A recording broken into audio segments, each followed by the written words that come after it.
Welcome back everyone to the Hearthstone Global Games. My name is Dan Gaskin, I'm joined by Lorinda as ever, and we're going to bring you Belarus versus Indonesia. It's week 5. Neil, down to the nitty-gritty matches, going to be eliminating some more teams this week. I like eliminating teams. Why? Because then we have less teams. You're just such a hateful person. Well, we have to eliminate them all. We have to eliminate 47 teams. If we didn't eliminate any, there'd be a lot of matches. Someone's got to do the hard work, I guess. Yeah. We have to eliminate the teams that the casters before they got to put teams that were 4-0. I know, right. We have to 5-0. actually talk about nasty things like either Belarus or Indonesia leaving this year's Hearthstone Global Games. Both doing pretty well so far on 2-2, but make or break for both of them. Yeah, let's have a look and see who are on those rosters then on the side of Indonesia and Belarus. We've been looking through these players, and I guess we've been trying to work out who the big boys are on either of these sides. Neil, is there anyone you feel like we should be looking at as like maybe a leader on the side of Belarus? I think No Name is probably the most interesting because he's newer but still doing really well. Kartoa is also a very strong regular player. And on Indonesia, I think we're looking at mainly Rezdan for that. So decent. I mean, again, as always, I've gone through the tour stop stats, and all the players apart from one have basically played plenty of, entered plenty of tournaments, not doing particularly great, but they're still all over sort of 55-60% area. They're still okay. Indonesia in particular have had a very tough run to get this far, beating Norway in week 1, and then only losing 3-2 to the Czech Republic in week 2. So they nearly started off by beating potentially the 2 best teams of the tournament. And that would have been, it would have been amazing if they were able to get those victories, but even the fact that they were able to take them that far shows the potential of this country. Let's have a look and see what bans were put in place then from either of these sides.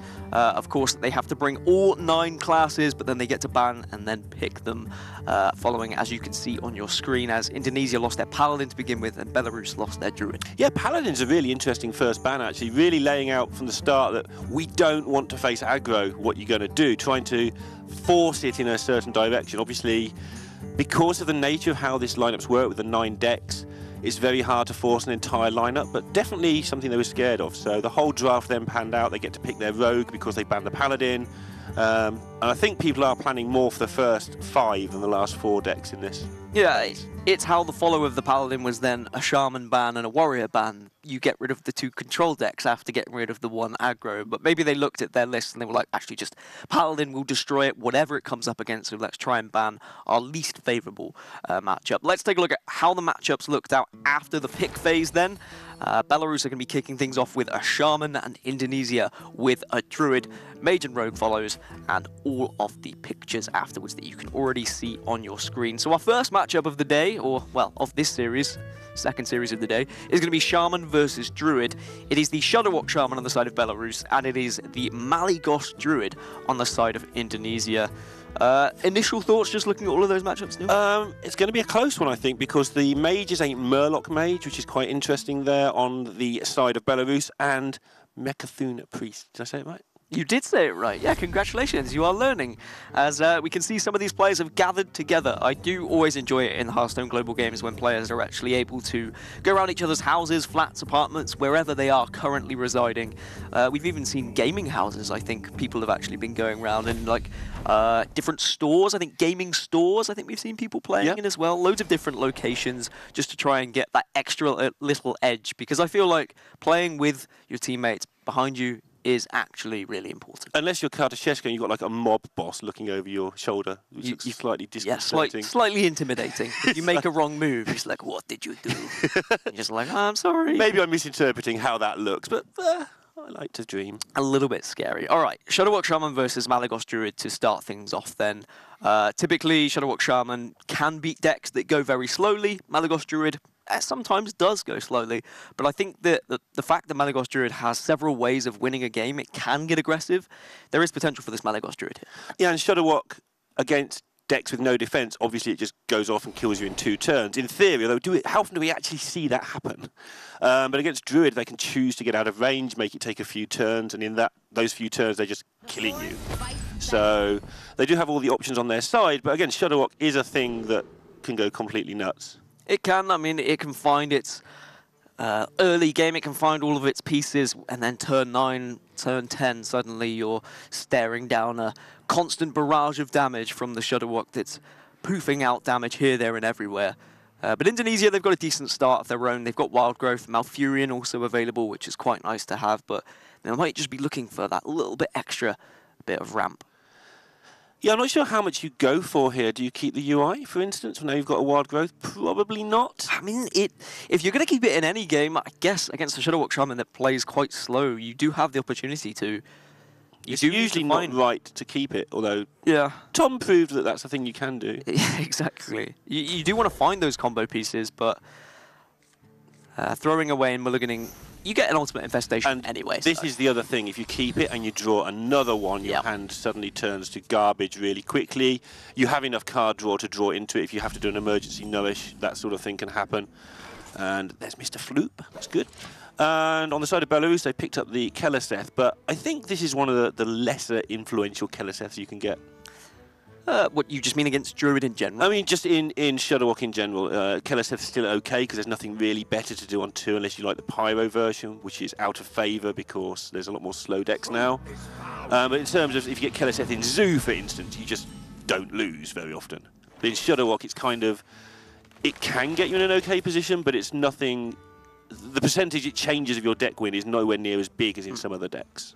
I mean, it will certainly help give Belarus the opportunity to try and just beat down this Druid before they find their combo pieces, and maybe before they even find enough store. We can already see one Giggling Inventor available, so that's certainly going to be a way that they can just try and stall it out to draw their combo pieces, but double Mana Tide Totem is going to cycle through this deck very quickly for the side of Belarus. Yeah, and it's going to stick, and if this one doesn't stick, then the next one definitely will. Unless, obviously, they're slowing down Indonesia, which is fine. If it doesn't stick, but you slow them down, you've effectively drawn another card anyway, because you bought a turn. Yeah, there might even be the consideration from to actually just Starfall this Mana Tide Totem when it comes out, if they wanted to. It's not nice. That's kind of what I mean. Like it's almost drawing them another card, because you haven't done anything for a turn. But it seems like they probably have to do that. You can't let it go drawing cards. I think that's the one way you're definitely going to lose this game, is if you just allow them to draw through their deck. So it is definitely worth considering. You saw there was the hover over the card as they all discuss it. So then I've got to think about, if they Wild Growth next turn instead of this turn, does it actually change anything in terms of what are you going to do with 8 mana that you couldn't do with 7, or vice versa? And do they need to develop a board? I mean, you could just nothing looks great. Obviously, if you use a Starfall, you haven't got a Starfall anymore, but are there that many targets in this game for it? There's a few. Maybe you might need it later to take down a large board from your opponent. If suddenly we see Saronite Chain Gangs flying out, you might need a Starfall and a Swipe, potentially a little bit later on. I guess with the Spreading Plague in hand, they feel they might have that shored up enough, would be my consideration. Yeah, and I think just removing the card draw is important. I do too. Giggling Inventor's not really doing much. You've got your own card draw coming up with the UI. You're going to get the Wild Growth off in time for that to still be relevant next turn. Indonesia they have been methodical in this tournament, and I think that's been a good thing. It's one of the reasons they've been getting results above expected, I would say, because they're working well as a team. Meanwhile, Kartasheshka, he's not sort of new to the big stage. Top 8 at DreamHack Valencia last year. I mean, he's only been playing for about a year as well, or a year since the pick selection, when he first was able to have the possibility of being chosen for his Global Games team. He said he'd only been playing for a year, but he also said his experience will help the team, so it's kind of... Well, because he was in the team last year. Exactly, I mean, it's taken me a year to learn to even try and say his name correctly. And you're still not quite there. I mean, yeah. I can't say many things correctly, let's face it. This is true.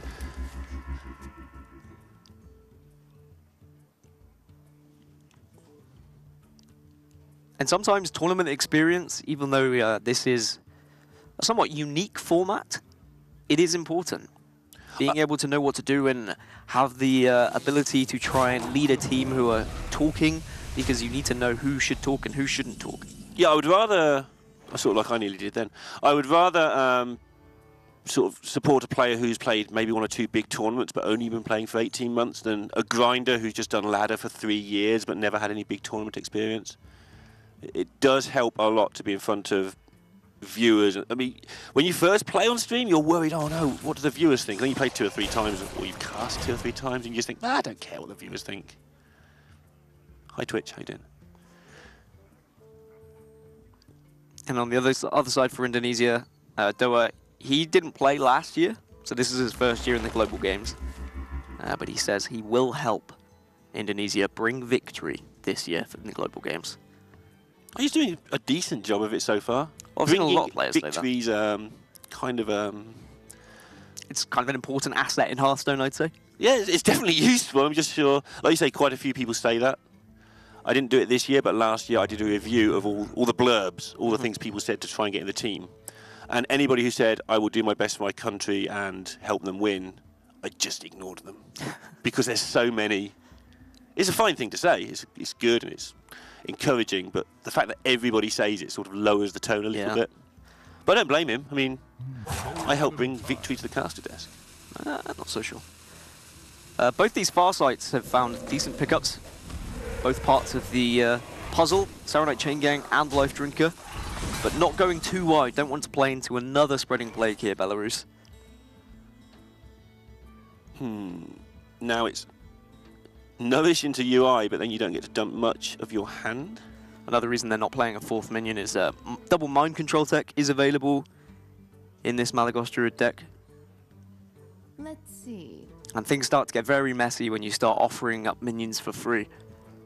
Whereas they can stay ahead on board right now. This Nourish should put a bit of a spanner in the works for them. I think they planned back when they had the long think on the Starfire turn that they were going to Wild Growth on this turn to set up the UI.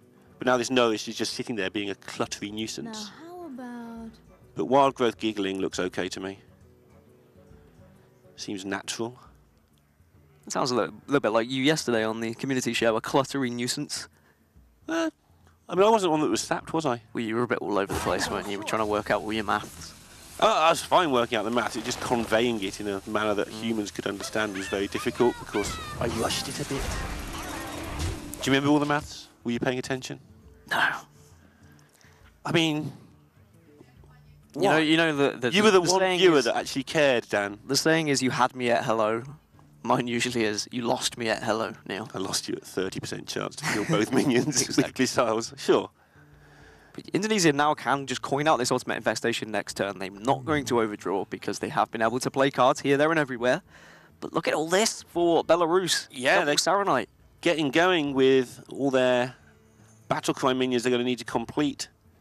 But the loss of those 2 mana tides is going to start hurting them soon. Because no more card draw available right now. Yeah, both mana tides, both far sides. That's a lot of your card draw already. And no Acolytes of Pain being played in this Druid. Sacrificed for the mind control tech. And the Starfall is an interesting inclusion as well. Of course, it was actually used fairly well onto the Mana Tide totem, but it's mainly for these aggressive decks you're going up against, like Zoo. Starfall is really good against. But I mean, look at this board now for Belarus. Yeah. It's just insane. We're going to try and just kill you. You've used a Plague. We don't need a Shudderwock. We're just going to hit you. But we've seen this plan time and time again in multiple matchups look good and then just fall on its face when they don't draw the Shudderwock. You still need it to usually finish the game. Yes, it looks great right now, but Druid is so resilient that it's still unlikely that this lot gets there. I mean, if you get Zoo, you've just won now as the Shaman. But you're not. You're against Druid, which is it's just notorious for not dying. You are being given a little bit of time from the Druid, but you're hoping that there isn't an ultimate infestation coming up. If there isn't, you're feeling in a relatively good spot, I feel, as the Shaman. But now with ultimate infestation potentially arriving here, that will just allow Indonesia now to start rattling through that deck to find some more influential cards. And I mean, they will know most likely the timing of the Wild Growth was a bit of an indicator. There's not much you can do about Ultimate Infestation apart from go wide. That's usually the best answer. It's like, okay, I'm going to put 7 minions down. You can kill 1 of them with your card. Twiggy's drawn, not going to last long though, because Belarus have been clinging onto their ooze for the entire game. Well, 2 turns, I think, but you know, artistic license. Yeah, and that may even because Indonesia haven't found the twig, like on turn 4, for example. Turn 4, they would have just played the twig and they said, all right, maybe we get it out before ooze. But it might even be now Indonesia say, we don't need to play the twig. It's just a waste of 4 mana at this point. It is. It does waste 3 of your opponent's mana. So, okay, you get net -1 on that. But depending whether you think you need the time or they need the time, it's something you can do to slow you both down. I think 3 mana is usually spare from the Shuttlewalk Shaman. I agree. I would certainly consider just not even playing the twig whatsoever. But it's going to come down to what Indonesia draw over this next turn. Because they might not have anything to use the 4 mana on anyway. So they might just use... And Belarus have 15 cards left. Let's assume they draw 1 or 2 from somewhere. They're still going to have 8 or 9 left by the time your twig does its thing. It's probably worth the investment. Although it's obviously not going to work out well. They haven't got much else to do next turn either, currently. Because they don't care about giving away 1 armor. Now, that is certainly a benefit for this this Malygos Druid, is the Shuttlewalk Shaman has no way of actually getting out of range of the sheer amount of damage that can be pushed through. They can heal up, but they can't go above 30. Yeah. Worth pointing out there that the Earth Shot was kept back as well. Could have easily used it to get rid of one of the minions, but obviously saving it to disable a Malygos. Should it come up, of course, one of the ways to beat, not at the moment, but one of the ways to win with Malygos Druid is just to plonk it on the board and hope it doesn't suffer. But now they can Hex one, they can Earth Shot the other one. Assuming there's 2, because that's how Flute works. Staying on 30 means it's very difficult to just die in 1 turn. Especially when you've got the twig under control. But with very little else to offer, the twig is going to be put into play. And I imagine Belarus will just wait and let Indonesia think they have a chance of actually getting this twig off for a few turns before they play this Gluttonous Ooze. Yeah, most likely just make sure, why not let them face tank some damage? Especially if you can keep, you're not going to keep this Taunt minion up, he's going to die. But if you could keep a Taunt minion up, do a little bit more damage, it's nice. Time grows short. Now this is the turning point for the Druid, where they are battling back, they've regained control of the board, they can clear quite a considerable amount of this Shaman board, and, well, you might be forced to start removing things on the side of Belarus. Yeah, I was going to say, actually, their hand was not doing much with all this removal. At least now it can do something. We always thought this attack wasn't going to get through. And so now an excuse to start removing stuff. It might not be a bad time to Volcano immediately while you aren't messing it with your Overload. You haven't got much to do next turn anyway. But it's also not necessarily the worst time to Lightning Storm, given you've got the Wrath of Air totem up there. I think Lightning Storm looks nice. There was the chance of hitting the Ghoul for 4, and then you can trade off the 1/1 and send 4 damage to face. Tasty if they can. And they can. And it works out nicely now for Belarus. I don't think they play Ooze. They could just play Ooze just to have a 3/3 body on the board, or it might be a 4/4 if Keleseth was played earlier and this was drawn afterwards. Yeah, now that the Druid is clear to hit you in the face, there's no real benefit in leaving up the twig, other than they don't know if you have Ooze, so they might misplan, which is a decent benefit. But putting your Ooze on the board when you're hitting your opponents, already played 1 Life Drink, as you can see, so it means your Shuttlewalk has less work to do. Because Shuttlewalks don't like work, they try and get out of it all the time. You noticed? A bit like Davok.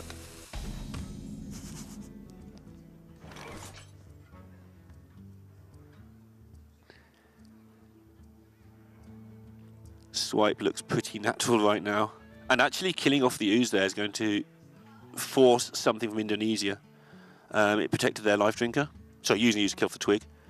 Otherwise they'd be able to kill this Life Drinker as well with Ooze and the hero power, so... But Indonesia need to start looking for cards. They need to start drawing here. They're giving the Shuttlewalk Shaman too much time. They are ahead in terms of draw, and they've got the ability to draw 7 cards over these next few turns if they would like. And they only have 12 left, exactly, so yeah. That's a lot of cards. You do have the Spreading Plague into Branching Paths for attack if you would like to get a little bit aggressive, or I guess defensive in a way. It's weird sort of defensive, right? You make them bigger so that they kill the opposing minions. Finally Malygos turns up. And it does mean now Indonesia can start thinking about ways of killing Belarus. They have Malygos plus 1 Moonfire, and then they have the Flute Malygos next turn with Swipe. That's already a considerable amount of damage. Another Swipe or another Moonfire, and things are starting to look quite juicy.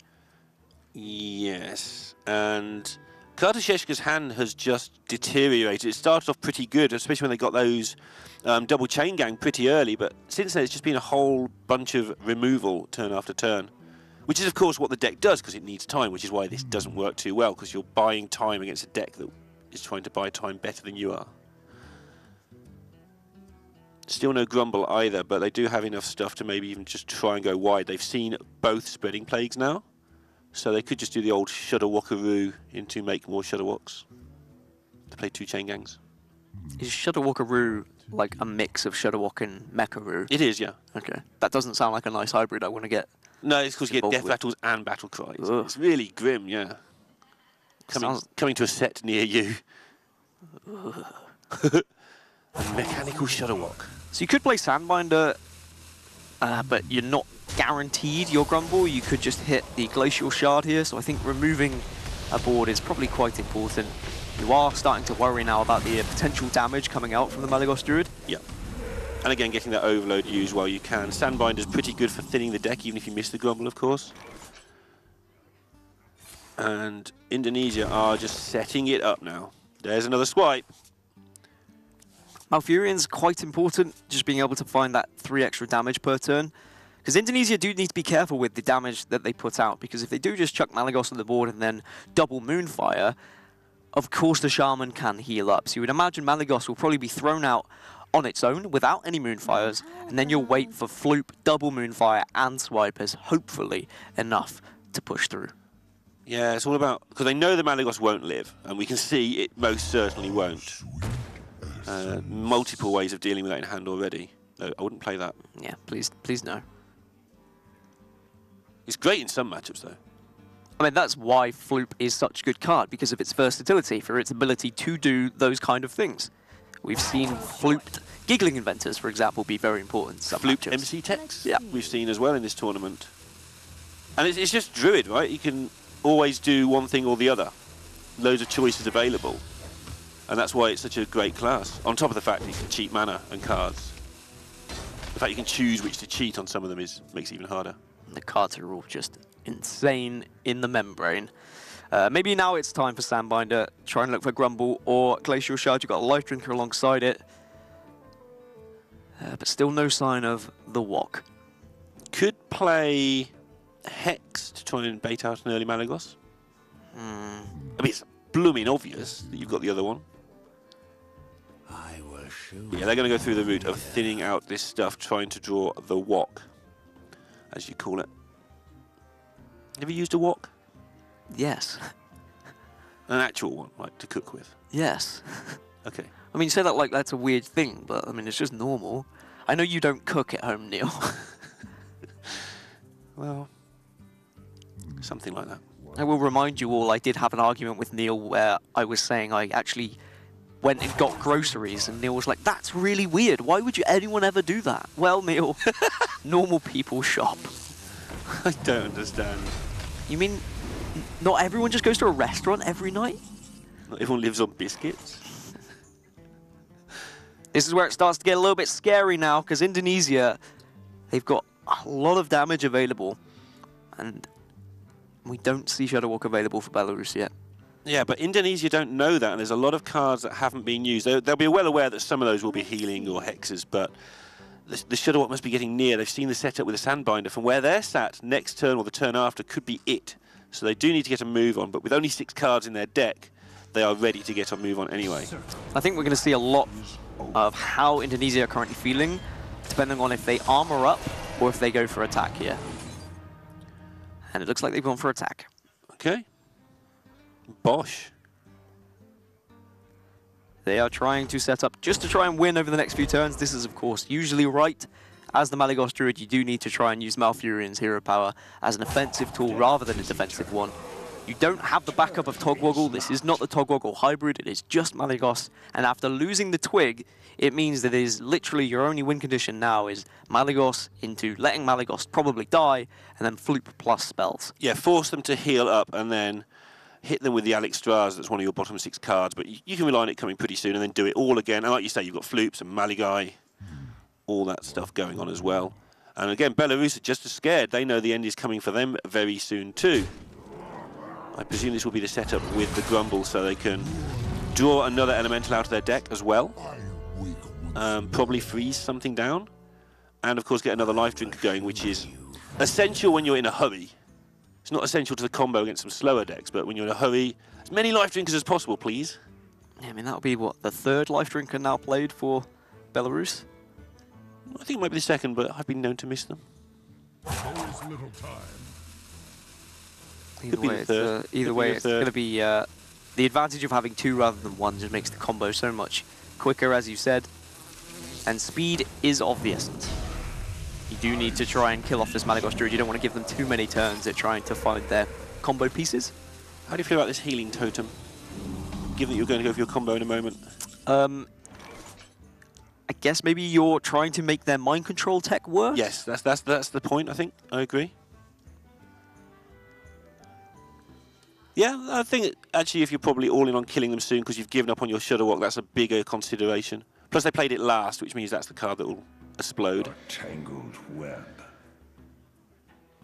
And now with double Moonfire in hand, this is why Indonesia are like, well, this is go time with our Malygos. How much damage do we need to do to force the healing rain? Probably none. Then they die if they're not careful. Remember, if they get Shudderwocked, they're expecting damage from the life drinkers to get them. So they need to be super careful here on what they do. Well, I mean, what, it would be 24 damage available next turn with the Malygos plus the swipe, double Moonfire, and the hero power. So this seems like a decent opportunity to just go for it, play the Malygos and say, well, if they don't heal up here, then we're in a good spot. If they do heal up here, we're also in a good spot because they've used their healing early. Naturalize obviously has the downsides of maybe giving your opponent their Shudderwock, which didn't happen.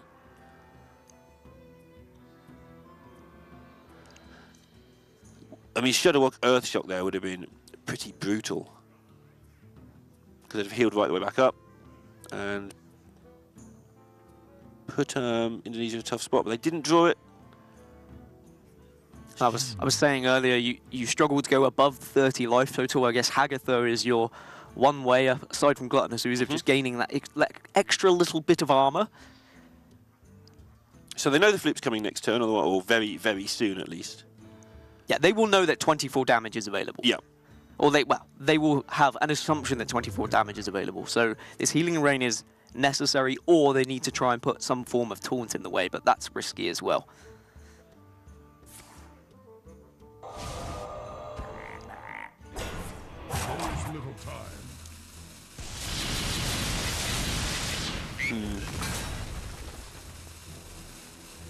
So that's dealt with pretty easily. Obviously using the more expensive way means that they have the Earthshock available for the flute, which is a bit weird because it's what makes them a thing into a 4/12, but it's better than having a thing that just kills you with damages. Are doing the healing rain, getting everything set up just in case they can draw their Shudderwock. But that lightning storm means they can't play it next turn, of course. Plus the fact they haven't got it means they probably can't. This is where it starts to get tricky for Indonesia. Only 6 cards left for Belarus. You have the possibility of just pushing 24 here if you would like, but that's it. And then that's you gone. That is your burst potential gone. But it looks like they're going to take it. Yeah, well, you can't Alex Straz, of course. Exactly. You fluked yourself a little bit. So, having to do it now. And there is no backup at the moment for healing. Yeah, which puts Indonesia in a decent spot. They've got a swipe, and they have the hero power and ultimate infestation, all as backups of extra spell damage.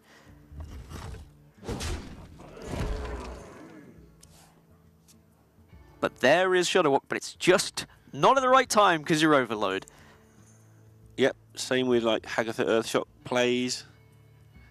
You can just hex it. Well, you're going to just hex this, or you're going to die from things. But you are just dead? Unless you... Oh, does Healing Totem help? No. Yes.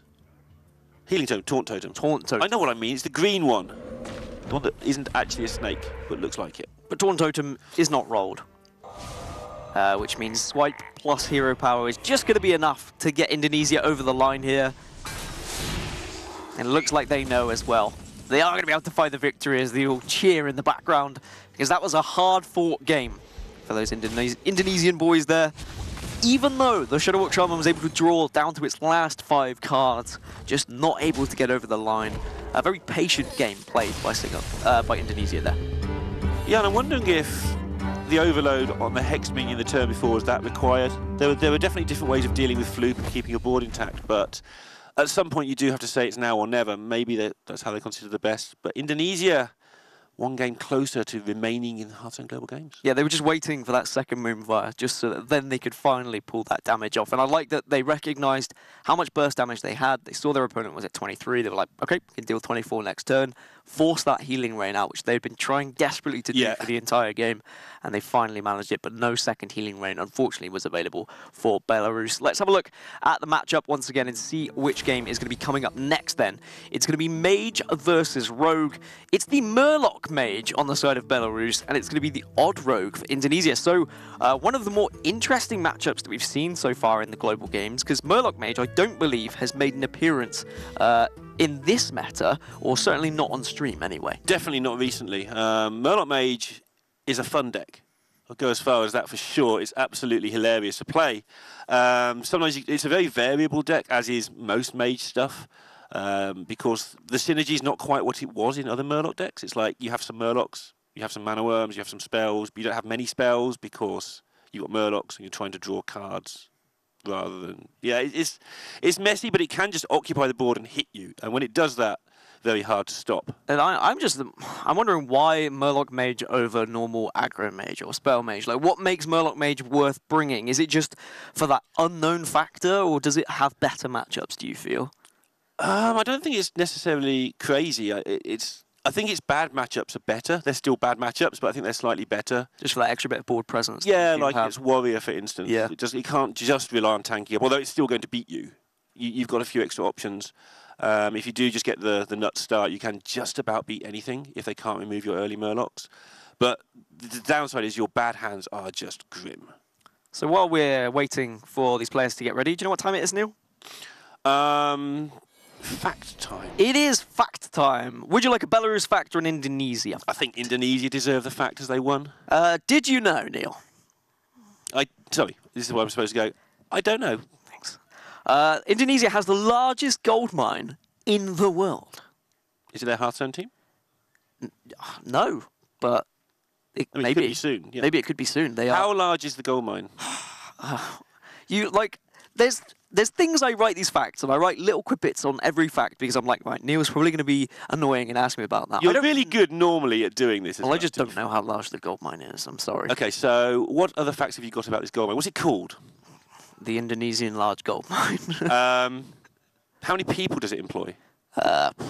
12. What is your other fact about this gold mine that I haven't asked? I don't. I lied. Who owns it? Indonesia. But that's an Indonesia fact for you. Largest gold mine, so probably pretty rich country. On the other side, Belarus. Did you know, Neil, approximately 40% of the country is between 25 and 54 years old. So if you were living in Belarus... I'd ruin that number. You would ruin that number because you're 68. Yeah. And I'd ruin that number because I'm about 19. So neither of us are in that dynamic. It's a very clustered population age. It is, yeah. I have more facts, though, but we'll get back to those when we have another little bit. Do you ever run out of facts? I know sometimes you don't have the follow-up because I'm a genius at asking questions, but... I mean, there are a lot of facts that exist in the world. So I imagine I probably... Well, the fact. That is a fact in itself, Neil, of knowing how many then when you know that, exist you've in the added one world. to the total, so it's kind of... Exactly. I imagine lots of facts just come up. And I am looking forward to, as we get to a smaller amount of teams in the global games, starting to be able to talk to the players more regularly, and then maybe I can have player facts for you, Neil. That would be interesting, I've wouldn't it? usually got player facts myself. No, but I mean, like, fun player facts, not like... Oh, I see. You say that I'm not fun? They achieved 7 tour stop wins this year. I mean, their favourite animal is a chicken. That kind of fact. I think oranges is a cat. A specific cat. An orange cat? A ginger cat? I don't know the colour of the cat, actually. I should know the colour of the cat, but I don't. Anyway, here we are then. Cat. Game It's his own number... cat as well. Shut up, Neil. You started this. Game number 2, you were going to say. Carry on. Game number 2, Mana Worm is there, which is always a nice start, followed by a Frostbolt. But then it starts to get a little bit interesting. Bluegill Warrior is thrown into the mix. There's a Fungalmancer there as well. And how do you feel about Odd Rogue going up against this Murloc Mage? So the key for the Odd Rogue is to take the right amount of damage with its weapon.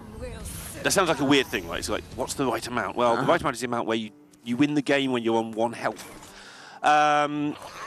It is able to just remove the early threats pretty easily, but it is taking damage as it goes. So,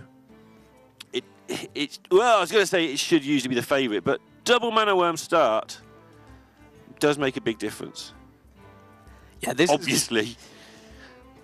And this is a weird turn now for Belarus, because Mana Worm plays, of course, into Dagger plus the Dire Mole, and the Mana Worm is just going to die. But you can wait a turn and do nothing, and then next turn you can Mana Worm, Queen, Frostbolt, Face, and then what do they do about it? You do waste your other Mana Worm, but you get to establish a board that starts to run away with your opponent's game plan. And that's what they're going to do. They're going to just wait this 1 turn, and they're going to ruin Indonesia's turn 2, which is just press the button, and then you're going to freeze them, most likely, and the button's done nothing.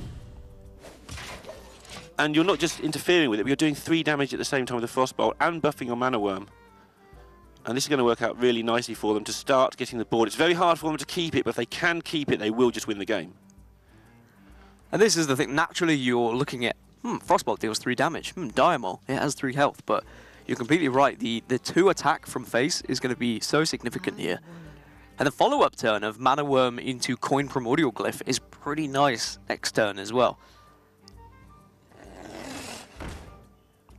Yeah, and this is the thing. Don't be too greedy with your Mana Worms. Be greedy with one of them. Make sure it sticks to the board, and that's what they're going to go with here. And the Thug doesn't get to do its work. So, yeah, not needing to freeze Face when they're killing the minion, so this challenges the Thug better. It does make the Thug goes to 4-4, though. So if they'd frozen the Face, the Thug would only be challenged by the Mana Worm, but now they do get to buff it out of range. I mean, they could have still frozen Face. I would have rather frozen Face. They were thinking about Cold Blood being quite a severe punish in that instance. Very much so. But Deadly Poison could have messed them up this way, so either way you're playing around a 1-mana spell that could mess you up. Now, how do you feel, is the question here. About what? About playing Bluegill Warrior and a Grimscale Oracle, for instance. Just to trade off on the... But the other option is to go Mana Worm, Glyph, risk. and see what happens. Because there's a Well, lot of good things that can happen. Guaranteeing killing off the Fledgling whilst keeping your Mana Worm alive seems quite nice, so I think I'd go with that. And they feel the same way. And this is where the damage starts to come in thick and fast from the Mage, but I say thick and fast, it's 3 in 3 turns. They want to get it in now, before the likes of Giggling Inventor showing up. And this is just a board clear. And this is the problem, keeping that board. And like you say, Giggling Inventor next turn, stodging things quite significantly. Yeah, because the Murloc Mage doesn't run as much burst as you would typically see in an aggro mage. Yeah, it's because they play the Book of Spectres, so they want to draw minions off that and get the cheaty card draw that Arcane Intellect doesn't quite provide. And now suddenly you're losing board control, and then this is where we expected the Odd Rogue to kind of take the advantage. Yep. Giggling Inventor is going to be really nice in this matchup. I don't believe there's any sort of like Mossy Horror available. No, there's not. There's nothing there for Belarus. And going back to the point about how much damage you can take with your Face, well, when you've only taken 6 in the first 4 turns, you can take as much as you want with your Face. Well, you can't take 24, but you can use your weapon incredibly aggressively to make sure you never get behind if you want to now. And they've taken Breath of Sindragosa, I think you which play of course is a random target. Random minion though, so Oh, okay, it's just random. it's going to force the Face trade is the plan here. But I think Giggling Inventor just says, no, Face trade this. Yeah, you can have your 3/3 on the board. They're not going to risk it though. They feel that might be, for some reason, the only threat. Well, I feel like you feel safe at 21. You know that there's a lack of burst. Oh, okay, they've got double fireball and one more frostbolt, but you're still okay in that situation. And looking at this hand, I mean, it's hard to look at where Fuzmushko is going to actually find a victory. Yeah, he's going to need a glyph into Flame Strike / Blizzard. What to do? Something to clear off the board, but at the same time, he would have to clear off the board whilst also adding minions of his own. Whereas that's very unlikely to happen. Interested to see if they play this War Leader they're hovering over here. I think they wait till next turn and play the Seer with it, but then they lose their ping, so they've got to challenge the board with this. And it is all just falling apart. Oh dear. Yeah, I like 9/9s. Yeah, this is extremely good for Indonesia. As you can see, they just have a little cheeky smile on their face. Yeah, next up just pointing out that, hey, we've got a 9/9. Everyone's going, yes, we can see. And this is one of the good matchups in terms of like player matchups. And these two, I know you have a lot on them, but Rezdan, you've already mentioned, highest points earner from 2017 and 2018 for the side of Indonesia. And Tuzmushko, I mean, he's been playing since 2015. He's been repeatedly in the Europe playoffs as well, and he was in the team last year. Yeah, played quite a lot. He's played 58 tour stop matches this year as well, so... Oh, man, now. Yeah, it's a lot, right? Nice. It's 58 more than I have. This is a big difference. That is. And he is clearly playing a lot of Hearthstone. He's a name that turns up from time to time when you're watching streams as like the opponent as well, so plays a lot of ladder too. That doesn't happen anymore, does it? It used to... I didn't mean it like that, sorry. Oh, no, it actually comes up as the real name. It doesn't come as your opponent, then you add them to your friends and find out, oh, it's Fuzmushko, damn it. That did happen for a while, and then I think it got removed. Yeah, it's been removed. If you're appearing offline, it still shows your name. I personally like that. I know some streamers don't. What to do? I think you should know who you're playing against in a game that involves playing against people. Yes, especially when it comes to the latter stages of ladder and you've got counter queuing and all of that jazz. Yeah, as much as people don't like it, is very much a part of the game. So, not all people, but you know, streamers like to not be counter queued for obvious reasons. And now I think this Blood Knight is probably going to carry Indonesia through the rest of this game. This 9 damage heading to face every turn is going to be too much. For this Rock Pool Hunter. Giggling Inventor number 2 as well puts another blockade in Belarus's way. Dan Gaskin going all in on this decision that 9/9s are better than 2/3s.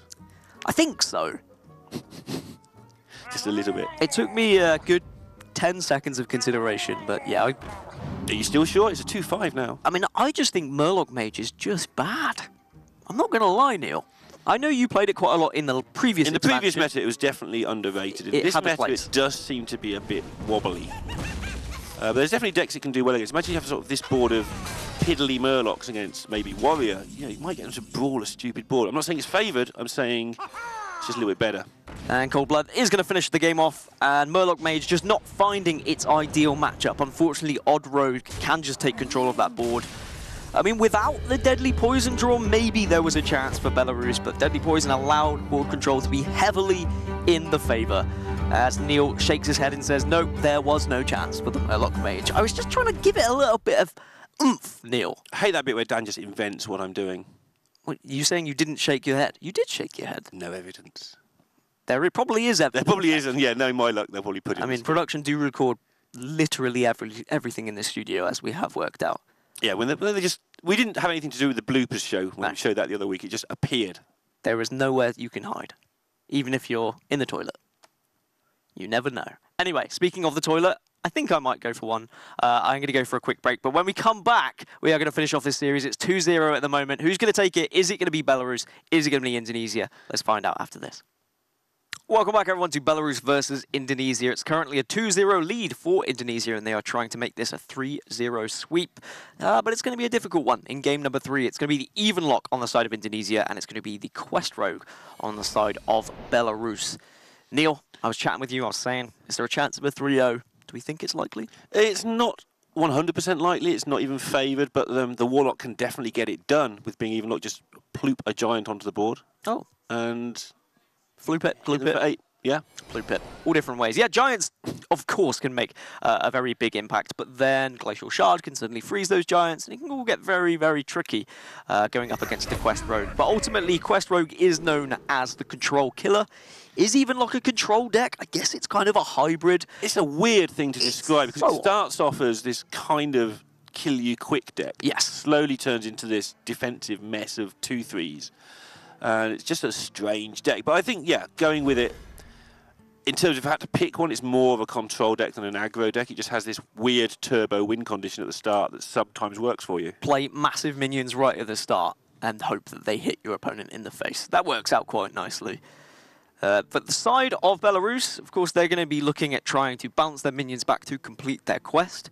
But it's about what they want to bounce back with. Do they want to be finding their giggling inventors, for example, putting a real issue for the even lock to actually find any damage at some point?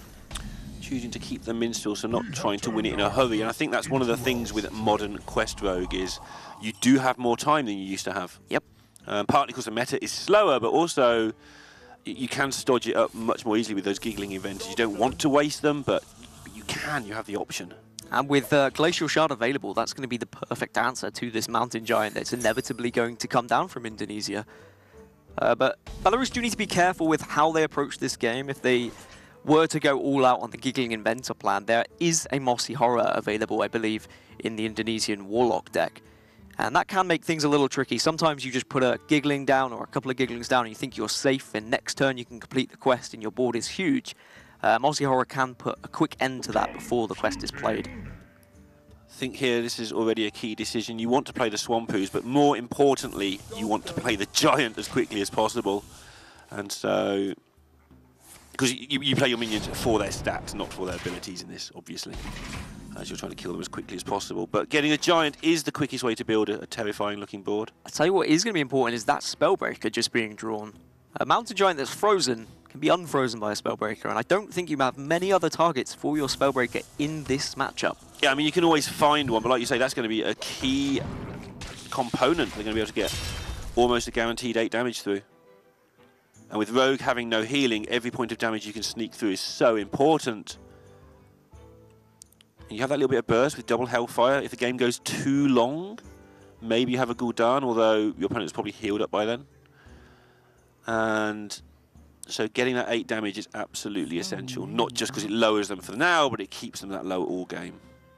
And again, if the Rogue has to go on the back foot, you're interfering what they're trying to do. That makes a big difference too.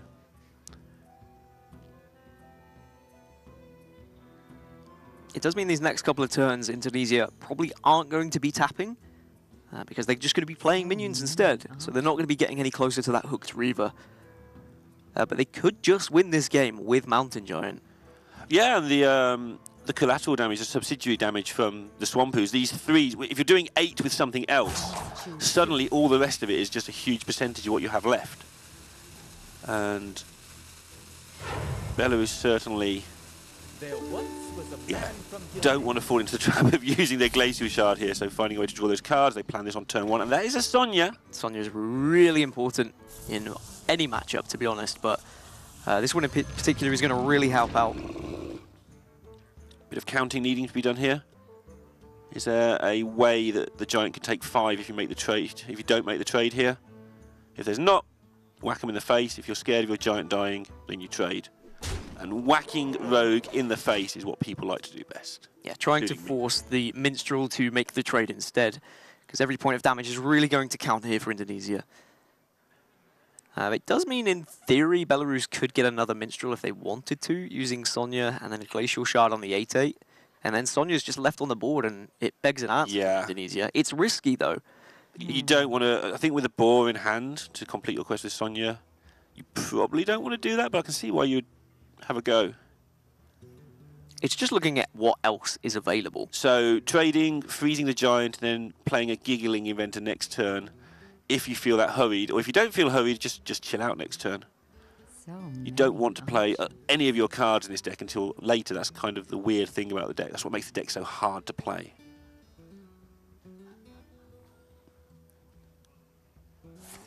That's why we get specialists, of course.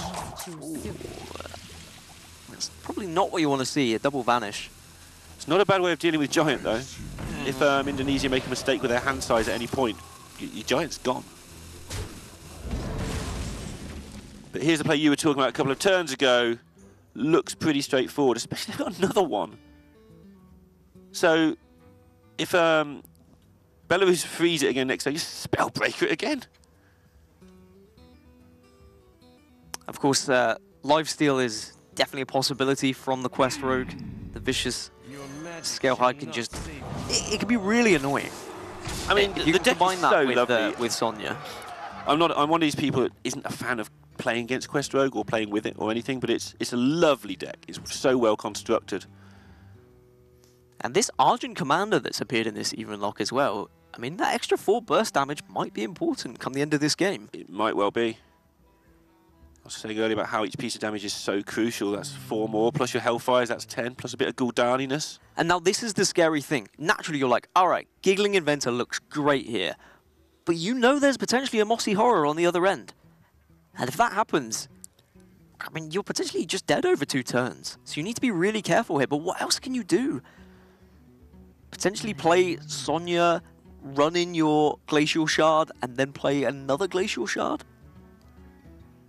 Yeah, or Zola it, they're looking at that too, but that's also a card you don't want to use up too early.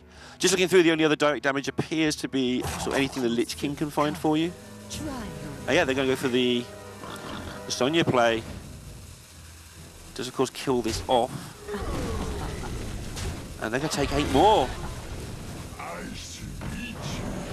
But this time, it's not quite so clear cut because you don't want to leave that Sonya lying around. Yeah, unfortunately, no way to silence and kill the Sonya without just trading in the 8/8 into the Sonya, which doesn't feel like the best use. Yeah. Could Hellfire and Homunculus might be okay here. Yeah. Destroy. You don't mind taking the damage, they're not going to kill you from out of the blue. And then you get to the point where if you get vanished, you can get a nice Hooked Reaver down for 4 mana.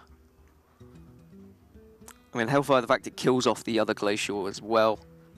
And it chips that 3 to face is always nice. Yeah, just being able to kill off and get closer to your Hooked Reaver is really important. Because now you can tap into a 7/7 next turn. Seems good. If Belarus do opt to play this Vanish, or one of the 2 Vanishes that they got off of Mimic Pod, it would mean that we will see a card being burnt for Indonesia. So losing Gul'dan might be important. But if it gets to that point where you're playing Gul'dan, are you going to win this game realistically? And if you're just vanishing your opponent's minions and nothing of your elves, that's an important bounce effect you need. Yeah. And you're on 2 out of 5 on the quest. That changes in a hurry. I mean, that would change very, very rapidly with any single turn with the hand they have. But if you play Giggling, what happens? I'll tell you what happens. It's scary because like You get- Defile yeah. is potentially there, Mossy Horror's potentially there.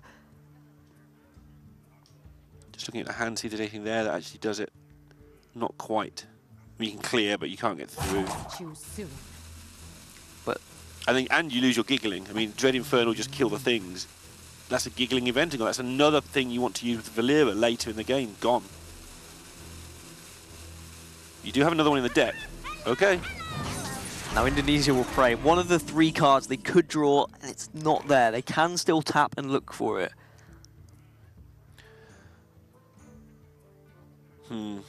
So Dread Infernal is a clear of sorts. Not a very good one. Well, it's a nice backup after a tap, I feel. But it also asks the question again next turn, what do you want to do? And if they want to vanish, you just start hitting with Argent Commanders. Oh, there's another point of burst as well. I overlooked the point from this. Yeah, what are you going to do? Well, we're going to vanish, thanks. That helps, always. Maybe this is Indonesia recognizing the fact that there might be a Vanish. They didn't tap, they instead went for this play knowing that they still get the Mountain Giant back in their hand if there is a Vanish here. So many Yeah, options. forcing it to happen. And it will. But it's whether this is just too slow from Indonesia. I feel like tapping and looking for one of those really influential cards and having the ability to push 10 damage was quite considerable. I think the fact they have 8 mana next turn, so they can play the Hooked Reaver and the Giant, because they play the Giant first for 3, then tap, then play the Hooked Reaver, Yep. whatever, means that they can just re-establish a really good-looking board. They're not dying anytime soon. I mean, they are, but not super soon. And Belarus are edging towards Valera as well. Valera is so important. not only for the stealth and the extra armor to stay alive, but to be able to copy a card every turn is going to get them close to the quest and make it extremely difficult for the even lock to get any sort of way through. So Indonesia are trying to set up as many different lethals as possible going into next turn. So, for instance, the Mountain Giant play I was talking about with the Hooked Reaver and the tap is 15. That sets up a lethal, forces your opponent to have another Giggling, another Vanish, or a way of dealing with one of them. But they're going to be looking for, okay, so that's okay, but how do we deal with another Giggling? Well, you've only got one Spellbreaker, so the other one's go, how many ways can we set up lethal? How many things can we play around in one turn? The Argent Commander makes that interesting as well. But at the end of the day, this just looks quite a good play.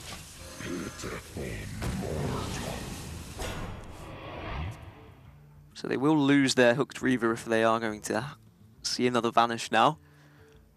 Scalehide turns up. Yeah. And Scalehide's great once you complete the quest, but No Name hasn't been able to get that close to completing it. He's been very patient about his play, which is correct in these control games. But unfortunately, having to face down Giants and Hooked Reavers isn't particularly fun. It's not. That's why people play them, because they don't want the opponents to have fun. They want to have fun themselves. Because playing Hooked Reavers and Giants is great fun. Oh, it is. Okay, so they're going to complete the quest. Either that, or they could bounce it back and prep Vanish if they wanted to. They need to deal with this board. That's what I think they're going to do, and it will complete the quest as well. But then they haven't got the mana to play the quest cheaply in future.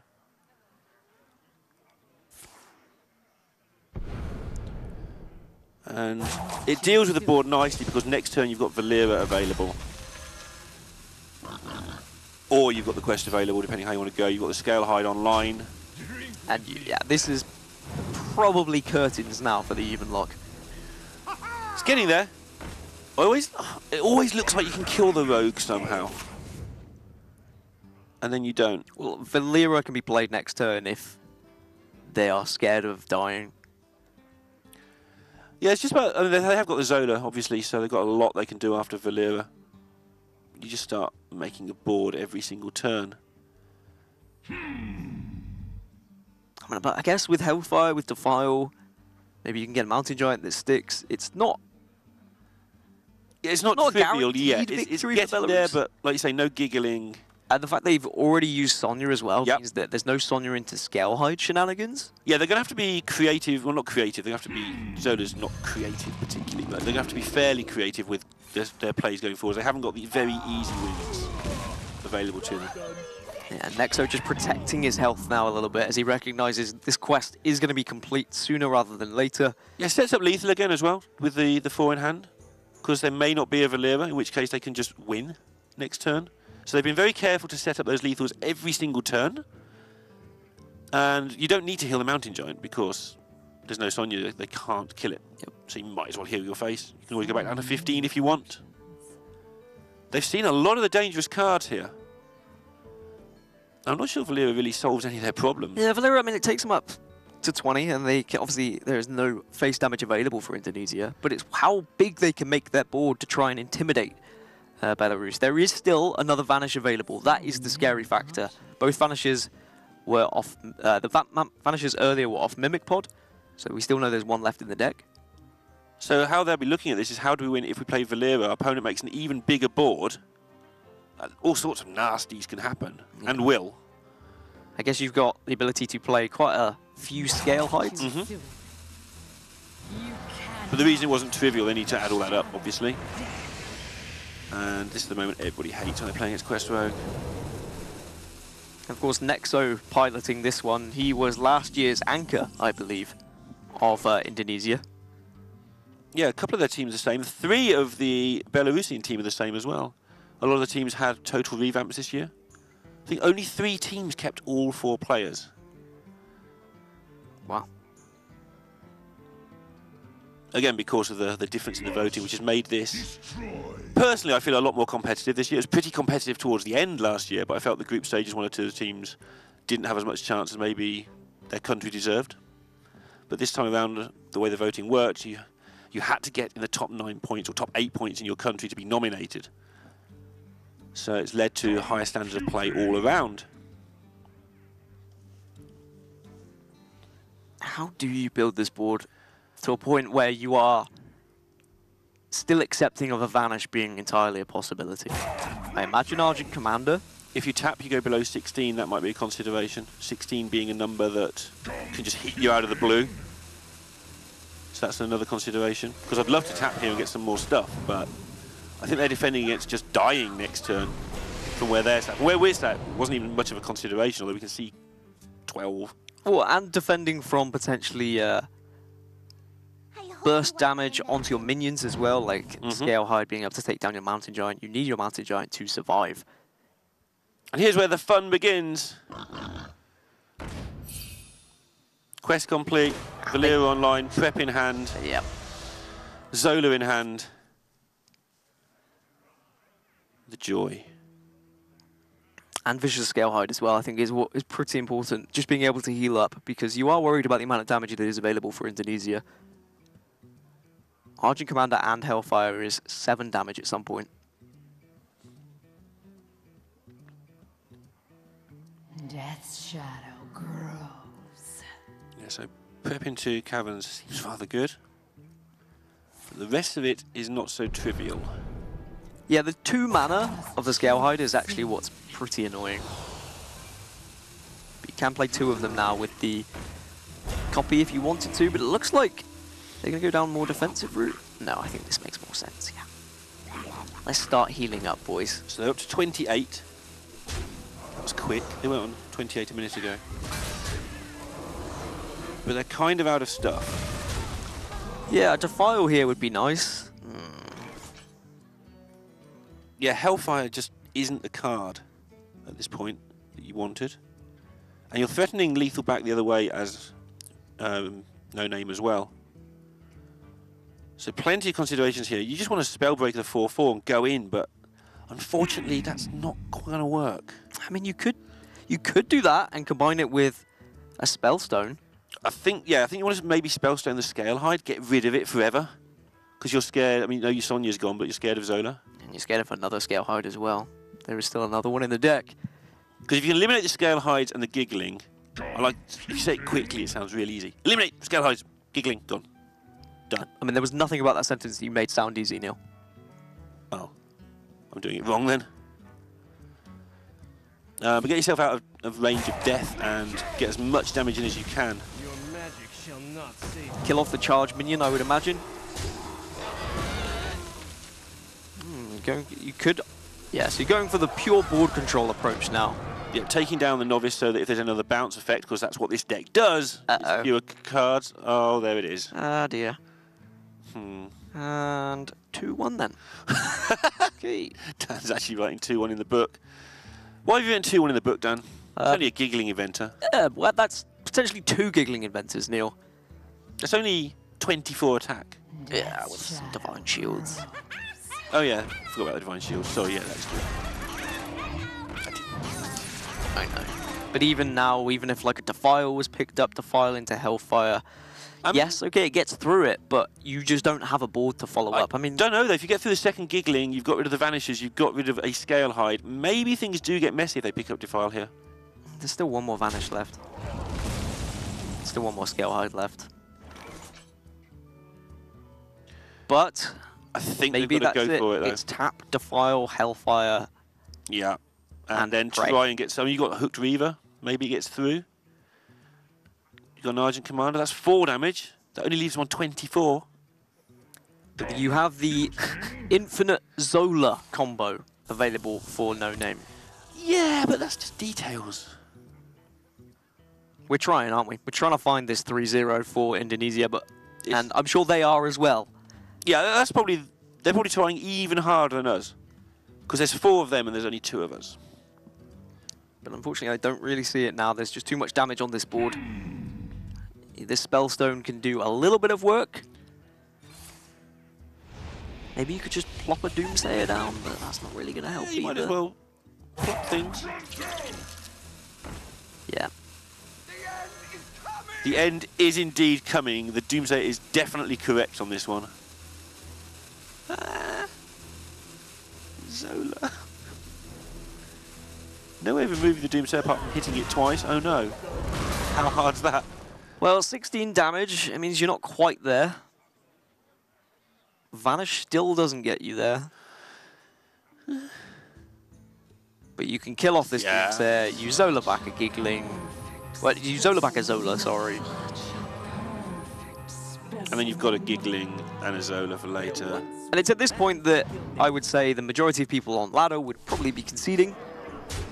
I think we may well see Indonesia conceding. I guess if they can find that Defile, they will feel obliged to play on for one more turn. I'm not quite sure what they'll be looking for after that, but... Moxie Horror just That's a little really bit good too against late. Giggling event to that card. Yeah, it would have been great. You told me that at the start of the game. Yeah. Really good. Not good against 4/4s though, is it? Not as good. You can block one of them. And despite a pretty juicy start from Indonesia finding that Mountain Giant, Belarus were able to just stall for a decent amount of time. And actually, even though at the time I said Vanish off of Mimic Pod isn't great, it worked out really nicely, having that extra Vanish being available in their hand. It did. And again, just played very carefully, very slowly, didn't panic until there were turns where they needed to panic, so they panicked accordingly. But getting through there, and that is the power of modern Quest Rogue. Could you say it was controlled panic? Yes. What does controlled panic look That's how like? I cast. I mean, you do look like you are in panic every time you speak, Neil. It does worry me sometimes. I'm slightly concerned for your health and well-being. Are you okay? No. Can we move on? Yes. Next game it is. Let's have a look at the matchup and see what's coming up. It's going to be Hunter versus Priest. And it's new meta Hunter, apparently, but it's not really that new meta. It's still pretty similar from the old But meta. it is a new meta Priest. Is it now? What kind of Priest are we looking at Joth You're playing going to make then? me say it, aren't you? Yep. It's a Mechathune Priest. Mechathune Priest coming into the equation. Well, Mechathune Priest, in theory, should do well against any deck that plays slowly, but Death Rattle Hunter is one of these weird ones. It's a control deck, but it doesn't really play that slowly. Sometimes it just does things very early and plays very fast, and there's eggs and there's dinosaurs, and it's terrifying, Neil. It's pretty terrifying. Eggs and dinosaurs, two of my favourite things. I like dinosaurs. We've had this discussion several times. I like dinosaurs. But why are eggs your favourite things? You just like eating? Because they hatch dinosaurs. Oh, okay, so like actual dinosaur eggs are your favourite. You know, like a chicken egg or something. What's the point of that? There's probably a lot of points to chicken eggs, but yeah, I'm interested to see how this matchup's going to play out. Personally, I've played a little bit of Mechathune Priest. If you get your Hemet nice and early on 6, the Psychic Screams are going to be really important here against the Death Rattle Hunter, because if they go wide, you just shuffle them all back into the hand, and then they have to try and go again. But I'd imagine if we get to turn 10, there is highly a possibility that the Priest may have already won. So the Hunter has 3 jobs to do. It has to not get wiped out by Psychic Scream.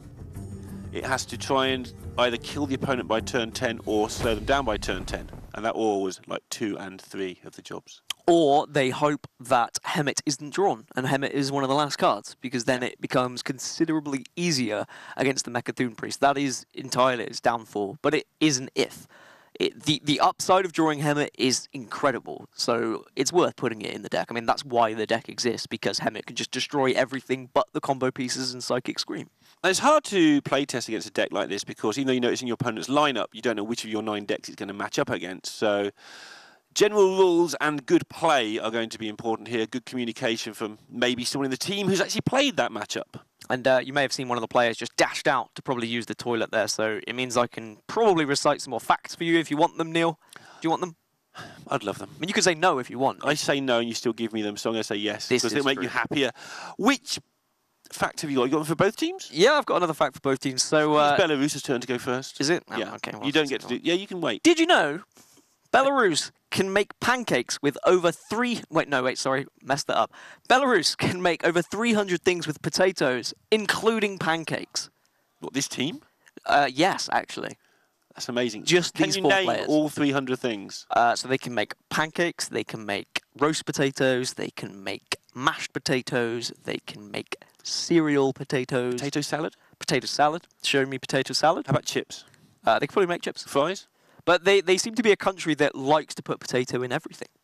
Okay. Have you ever had potato pancakes? No. It makes them a little bit more... the consistency is a little bit nicer. It's less fluffy, more firm. Okay. Like kind of melts in your mouth. I haven't had a pancake from Belarus, but I have had But potato we should pancakes. probably try and fix that. We probably should try and fix that. Maybe that could be a new community show What, where we get segment. pancakes from We Belarus? get particular foods from different countries. I suggested that a long time ago. Oh, that would be excellent. Okay, But so I would, wouldn't I? Let's on face the it. side of Indonesia, did you know the largest lizard in the world comes from Indonesia? The Komodo dragon. It lives on 5 different Indonesian islands. I like the way you're trying to get more fact in before I can ask you a stupid question now. Ask me a stupid question. Do you know what the 5 islands are? Yes, I do, Neil. I don't know what are the 5 islands called? Komodo, funnily enough, Vinca, Flores, Gili Nutting, and Padar. And how big is Komodo dragon? Oh, I had this one. It's a ridiculous size. I didn't write it down. I was going to, but then I thought you were going to ask about the islands. Roughly how big? Can you remember, like, how big? I mean, how big is ridiculous? I mean, is it a T-Rex? Because that's a pretty big No, lizard. I mean, like, it's the size of, I don't know, probably like half of you in terms of height. So it's pretty big then. Yeah, very intimidating. But speaking of intimidating, there is Mecha'thun. It's going to be thrown back into the deck, I would imagine, from Indonesia, but this is going to be an interesting one for them. I want to know how some teams approach the mulligan here, because when I was playing this deck, I was all in for just finding Hemet. Hard mulligan, get Hemet, feel good. But Okay. they are not going to agree with me. Yeah, something we saw, we cast this a few days ago, and we found that actually if your opponent tries to interfere with your plans, it can slow you down a lot more than you expect. It was actually against Topsy Priest we saw it. And so actually keeping the silence, make sure your opponent isn't killing you before your Psychic Scream turn seems to be their plan here. Which makes sense, because you don't want to be down on turn 6. Yeah, silence is really important. Silence is golden. But Belarus might not play into that silence. There is the potential that they can just wait until turn 4 to go Devilsaur Egg into play dead, and then the damage is essentially already done there, as they've already grabbed that 5/5, hatched it from the egg that you so apparently love, Neil. Yeah. And will they expect Joth to have kept the silence is the main question here. Again, it's one of those matchups which you're not working on the fly. You've had some time to think about it, but maybe even one of your players is thinking about this matchup while you're playing the other games, if it's a matchup that nobody's played on your team. But there will be mistakes made on both sides. Judging mulligans in matchups you don't play much is very hard to judge what your opponent's going to do. And it's just going to be a couple of turns of passing for both players. Indonesia probably won't want to coin out Acolyte of Pain here. You wait, be a little bit patient. Yeah, I mean, Acolyte, Pyromancer, Silence all on the board seems like good fun to me.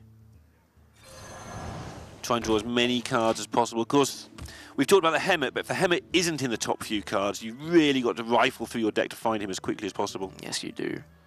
And this deck does do particularly well. I found it to have more success in drawing through its cards than Topsy Turvy Priest. However, as there are Yeah, you need to go more through, because you have to get to the end of your deck. less pieces to find than the Topsy Priest, but they're one-offs in most cases. And you can't win until you get to the end of your deck, right? Because you've just got to get rid of it. So the pickup of the second egg has allowed them to throw the first one out there. Even knowing that there might be a silence now, it's taken the decision away. Let the pain speak to me. And there goes egg number 1. And trying to get rid of it as quickly as possible so it can't be cubed, rather than going to the face. Because you can't. There's no point in hitting your opponent in the face in this match. What you got to do, beat them down with a Pyromancer. Yeah, I mean, I've very rarely seen this matchup won with face damage. Occasionally it happens when Mecha'thun is played on the board just as a 10-10 when a win condition has gone out the window, potentially. For example, maybe a Demonic Project has killed off one of your puzzle pieces. But yeah, you are just aiming to draw through your deck, and they're going to want to be finding some of that card draw. This Pyromancer is going to need to be used to try and amp up this speed now. They are going to get a lot out of this. With Coin Psychic Scream coming up pretty soon.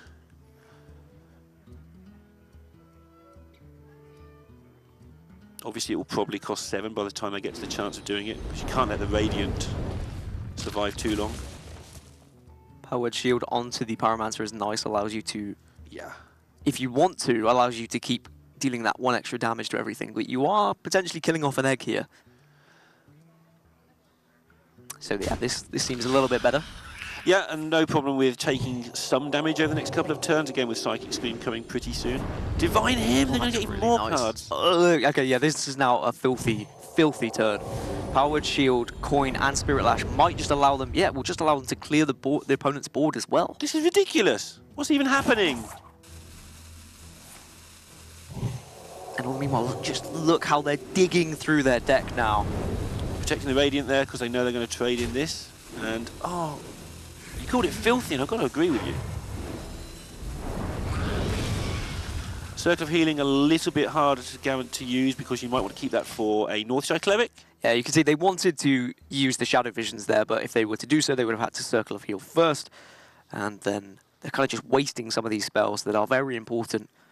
And now that has put a giant barricade in the way of new meta in Belarus here, because they might just have to play a Carnivorous Cube if they want to try and wrestle some ball control. Otherwise, you're just candle-shotting down this Pyromancer. And what are you cubing? I guess you can't win if you don't play the cube on something else though later, I don't think. Now I think about it. Yeah, I mean, you lost both eggs. You can't play Carnivorous Cube as a 4/6 there. Like, even though you want the board control, you just need some value out of it a little bit later on.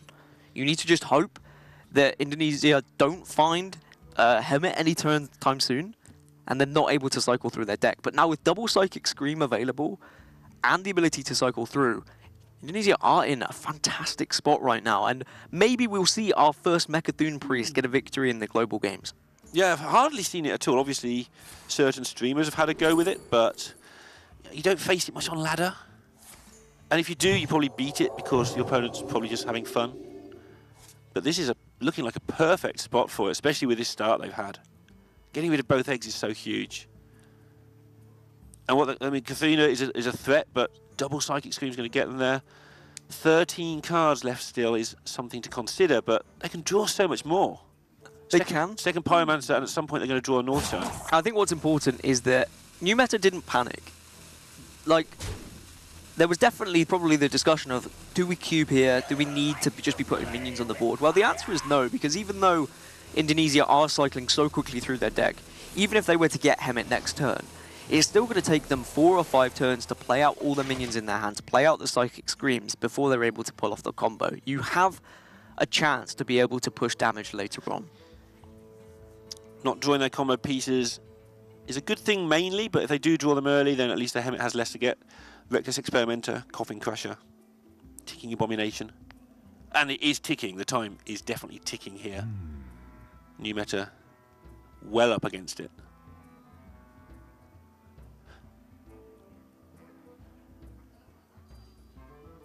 And this might well just be another pass turn for Belarus. And it's interesting because you'd imagine that the pass turns would have been coming from Indonesia sometimes. But because they've drawn all of this cycle. I think we saw how important that silence being kept in the Mulligan was as well. Yeah, it's allowed them to just race away with their real plan, which is, can I draw my cards please, and can you stop hitting me while I'm doing it? And the answer is yes. Yes, you can. I mean, it's not a pass turn, but it feels like one. It's a very underwhelming turn indeed. That's but at least a pass turn. It does challenge the board. I'm not going to be pedantic on that one. They did nothing that turn. Don't you pedantic me. I would You never. saw what I did to Derek yesterday. I destroyed him in all those games, apart from some. I saw you both run, and that was entertaining enough for me. Yeah. If we can call it running. I wonder. Gliding with style. I'll run against you at some point, and then you'll be sorry and never mention it again. Are you trying to suggest you would beat me in a race now? I'm not suggesting I'd beat you in a race now. I'm suggesting sometime. All right, so I'll give you a year to prep. A year. All right. From this day. What's the date? Date is Tuesday, the 28th of August. All right, August the 28th, 2019. We will have a race. Race Gaskin. All right. Done. What distance? Mile. A mile? Yeah. Sure. 1.6 kilometers. Yeah. Sure. Mile. Whatever distance you want, Neil. Done. 1 mile. And the loser makes the pancakes. As long as they're potato pancakes, then I'm okay with it. As now Indonesia are drawing, and there is the Northshire Cleric they've been waiting for, but it comes just too late because they had already played the Circle of Healing. There's still a Divine Hymn. Yep. But not when anything's going to be alive, but yeah. I mean, one of these minions will survive. How do they die here? Let's go the other way. How do they actually lose this game of Hearthstone with this double Psychic Scream? How did Indonesia die? So they Psychic Scream too early by an underwhelming board from Belarus, and then suddenly King Crush comes down and they don't have a Psychic Scream to deal with it, and it punches you in the face a few times and you die. Okay. So how do you know if you've got 2 Psychic Screams, Divine Hymn? You're right, I mean, that's the only way. They're going to have to make some... They're going to have to get the Psychic Scream on Katharina straight away, then King Crushing get that screamed, and Hemet's bottom card. And then, yeah. Maybe a way they die is that they play out these Psychic Screams before they should. They don't get Hemet, and instead they draw some Loot Hoarders. They eventually do play Hemet, then they have to play the Loot Hoarders to actually get them out of their hand. They don't have Psychic Screams to get rid of them. Belarus are able to chop them down, and then suddenly Fatigue comes into the equation. Okay. There are ways it can go wrong for Indonesia. It's certainly not a guaranteed one. I think one of the reasons we don't see much of this priest or the Topsy priest is this: people aren't comfortable with the number of things that can happen that shouldn't. I think if people were comfortable with those decks, they'd be played quite a bit more. You can see the discussion here is significantly more to the point than normally. I think it's like, doing this, yes, doing this, yes. Rather than actually discussing the plays as a conversation, it's more of a checklist. Am I messing up if I do this? Am I messing up if I do this? And I think that will be the main discussion of how do we mess this up? Is there a way we overdraw here if we're not careful? If they really want a hand with that, they can give me a call. I can mess up most things. And they are recognizing that that is entirely a possibility by killing off the Acolyte of Pain before they play this Divine Hymn. Because if they've healed up the Acolyte, then suddenly there is the possibility for new meta to be able to punch in a few times and try and influence this card draw. And Hemet turns up before we see Loot Hoarders. That is really important. And the worst high five that was in the pretty history terrible. of HGG.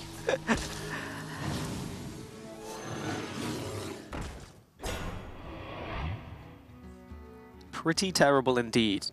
But now with Katharina coming onto the board, it's not the easiest Hemet in the world. Ah, it's a shame. Yeah, you want to get rid of that, didn't you? Yeah, but it does mean next turn you can Loot Hoarder plus Psychic Scream, which is perfectly acceptable. But this is where it gets tricky, because if they see this board as enough of a threat and they Psychic Scream it, when are they going to have time to play Hemet? So I feel like you have to play Hemet this turn if you're going to be playing it at all. And you want to, and there's only 5 cards, I think. Because things, like you said, things can go wrong. You might get hit twice by a crush or something horrible happens. Because it can be top decked even if it's screamed. Doesn't look bad at all for Indonesia here. And again, I think most of the players are just shutting up and just checking with each other before they make play. Just checking with Joth basically before he does anything. And Joth supposedly is the one and only Indonesian player to compete at Blizzard's HGT playoffs. That's what he said himself. But that was at the time of the HGG voting. I don't know if that's changed since. But definitely someone that you can be behind and know he is going to be performing well. But now this is scary, right? Because you look at Indonesia's hand. They cannot complete this OTK on turn 10. They have to play Psychic Screams. They have to get them out of the hand. They have to play Divine Hymn. They have to play Loot Hoarder. And they're going to be taking fatigue damage over these next couple of turns as well. So King Crush, all eyes on him really. Can he get it in there like twice, maybe 3 times? Yeah, so I think you, as new meta and Belarus, you recognize that the Psychic Scream is certainly going to be arriving next turn, so you push this damage to face. And maybe you use King Crush as well here. And just try and redraw it. Yeah, you send everything to face. Alternatively, you could just use the hero power and save King Crush for next turn. They should be pretty aware that Psychic Scream's been in hand. Those left-hand cards would have been used to draw if they could. They could be combo pieces. Well, they know Psychic Scream's going to be there. I mean, it may have been Hemeted. No, it can't have been Hemeted. I'm crazy. Yeah, I'm going mad! So Hemet's been played. There's only 1 card left. They guaranteed one. Another elimination match to go alongside this one at the same time. Italy and New Zealand. As you can see there, Italy taking an early lead, and that will obviously be cheering from the back from Falcone. Yeah, he's back there eating gelato and twiddling his mustache, I'm sure. Yeah, I'm pretty sure that's how it works. So probably play the Loot Hoarder as well. But look how scary this is now. They're on 11 health, Neil. And they've probably got 2 turns of fatigue they can take. This is how they lose. They still have the Divine Hymn, so they can still take a little bit more time. So you could Psychic Scream plus Divine Hymn. I think you... Yeah? Sure. Well, you've got 2 more turns. You need to play both Psychic Screams, you need to play Divine Hymn, and you need to play Loot Hoarder, and then you just win on the next turn. And you've somehow got to get as much healing out of that as possible. There's no way to Divine Hymn and heal on the same turn, doing the plan that you were just talking about, because obviously you need to play both Psychic Screams. I think this is better this turn, because it means your opponent is less likely to draw King Crush. Yes. Because they draw that, they just win on the spot. Rexar is nice, but the 2 damage hero power is also good.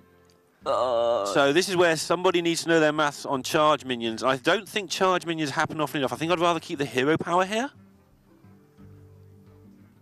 This is almost calculable, except you need to calculate things like exact numbers from Rexar. So you need to win next turn. Somebody in the room knows. They are talking across to the Rexar man. Whoever is their Belarusian Rexar man is being talked to now. How much charge is there? What is the number? And Rexar man will know the answer to that. So you can get your opponent down to 8 this turn. They then take 1 point of fatigue, which puts them down to 7. Which means the following turn they'll take another 2, which puts them to 5. But there's a Divine Hymn that takes them back up to 11. You need to be able to find a minion that is able to charge next turn. Overcharge you, Rexar man. Yeah, you need to. You need to win next turn. They took something instantly there. Might have been a boar. No. Okay. Oh, it's a hunt for more things. So now it's Psychic Scream for 0. They're getting excitable as well. Look at the intensity on the Indonesian faces. They just win next turn. So Belarus need to find something that finds all this damage now. Even King Crush doesn't get there. King Crush isn't found. Zombies, build a beast. I don't think you can find enough damage. 14's a lot. They don't charge. And I remind you, this is an elimination match. If Belarus don't find anything that can actually push through here, they are out of the global games. And Indonesia will be sticking in it at 3-2. This is where everyone in Indonesia says, okay, experimenter first. Yes, the ordering is extremely important. Don't press them in the wrong order, otherwise you will lose the game.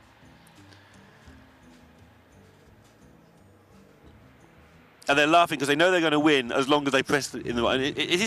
This is so much easier than Topsy when you get to this point. Yes. Obviously, you just learn it and you play it. But they're giggling because it is. But they're going to take forever on this turn. You realise that. A random beast, can it save you? I mean, is that... Oh, I thought it was a king. Oh my god, it's just one King Dread! Oh my god, that ruins everything! That is the 1 minion they needed! No way! That is insane! Obviously, it attacks the Experimenter when played, which means they can't do the combo. It will just kill the combo. And they have absolutely nothing they can do about it. And look at the faces on the Indonesian side as well. They can't even find like a cheeky way to get the Mechathune out because Dread's going to kill him. Oh my goodness. The hearts of an entire nation just sunk. And another one. Look at how hyped they are on the other side. There's no counting through the ordering now. The ordering is, oops. So you can play Mechathune to clear off the Dread, but then you haven't got a Mechathune anymore. And how can you do 32 damage with this cluster of gibberish?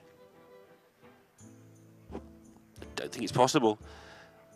New Meta is looking really, really smug right now. As are you, actually. Swamp King Dread has kept the hopes alive for Belarus here.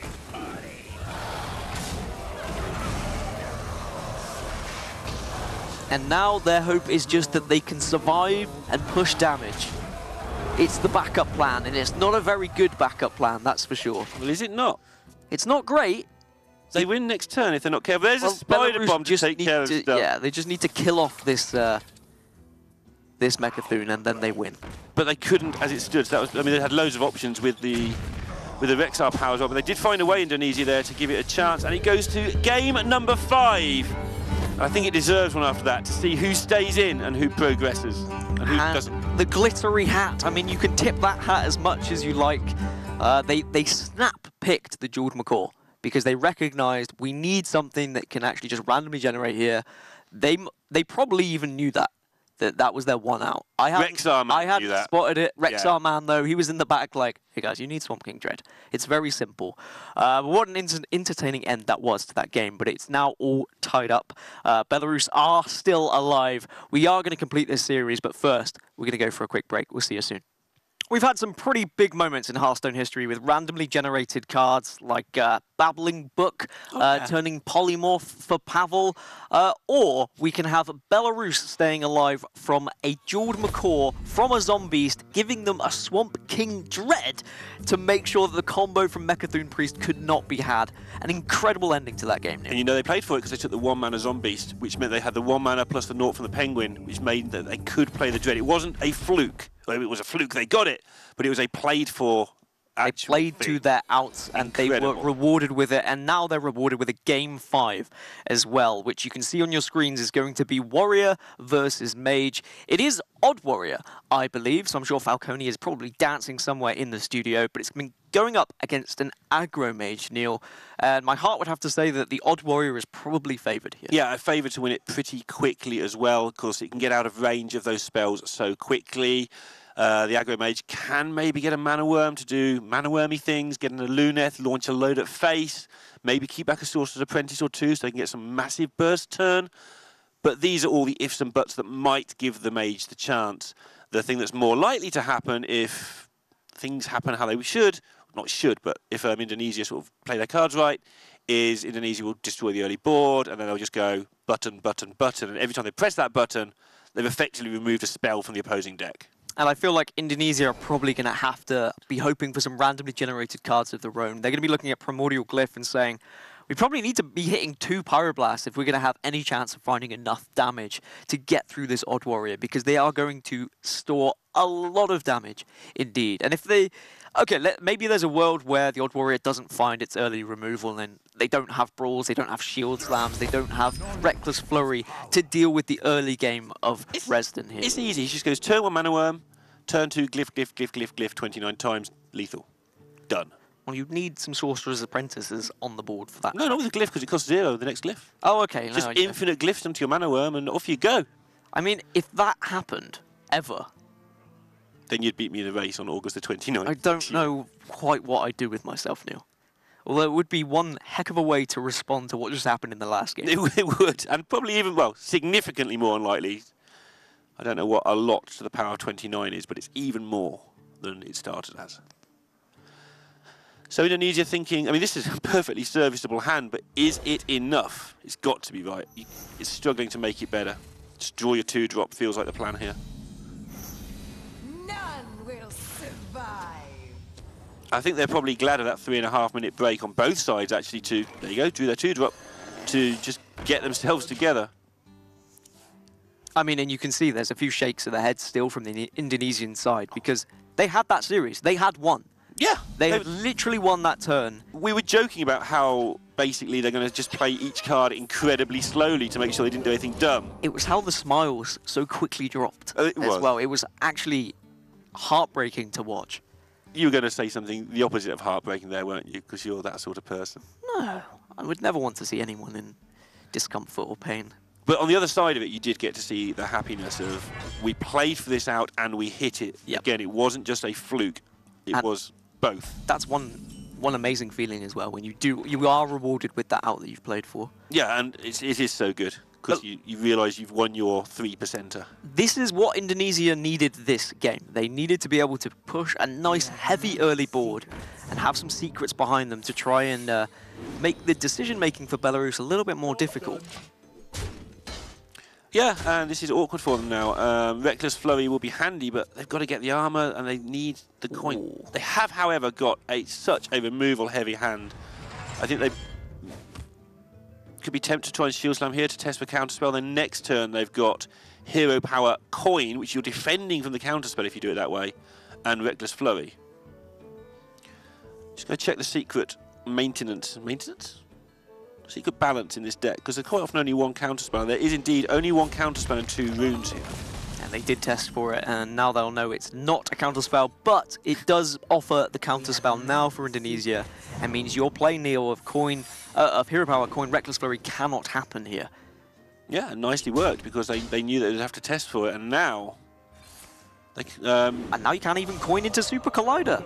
Now you're just probably putting a Stonehill Defender in the way. Yeah, and it's going to need to do a lot of work. But the turn after, things start to go a bit silly. But nicely worked here from Indonesia to represent that counterspell and basically get 2 counterspells out of that card. Not even messing around with the Stonehill, just going to say, okay, we'll take 6, the equivalent of... Oh, nice. Oh my goodness. But the problem is, next turn, bad things happen. Yeah, you are committing very heavily to the board if you do play Luna into Arcanologist here.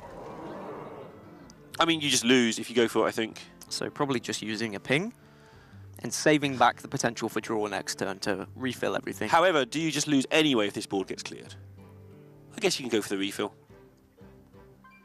The thing is, you're giving so much time if they haven't got the clear. I think you do have to wait, though, but it's easy for us to say. Must be a way. If they go for this, honestly, I wouldn't hold it against them because... Well, the middle ground is just Arcanologist saving Luna. You know it's a wound you're going to pick up, so that's more damage that lightly goes face, or often. But now, with the coin in hand to proc the counterspell, the Reckless Flurry is going to leave them at 17 and very little board to worry about. And although it doesn't look safe, and it's not safe yet because this Luna can go crazy, a Luneth could go crazy too. As I say, every single time they press that button, there's one spell just taken out of the opposing deck. Well, that's a good start for Stargazer Luna. Is the Sorcerer's Apprentice. Might be able to find a spell to work with it. Yeah, it's a little bit of a shame because you'd like your apprentices late in the game, but this is late. A Luneth will do just fine, and this is going to keep the game at least interesting for some time. It is because it does become difficult for Belarus because they don't want to play a minion into Explosive Ruins, that's for sure. Luna's going to stick here, which is a scary, scary thing.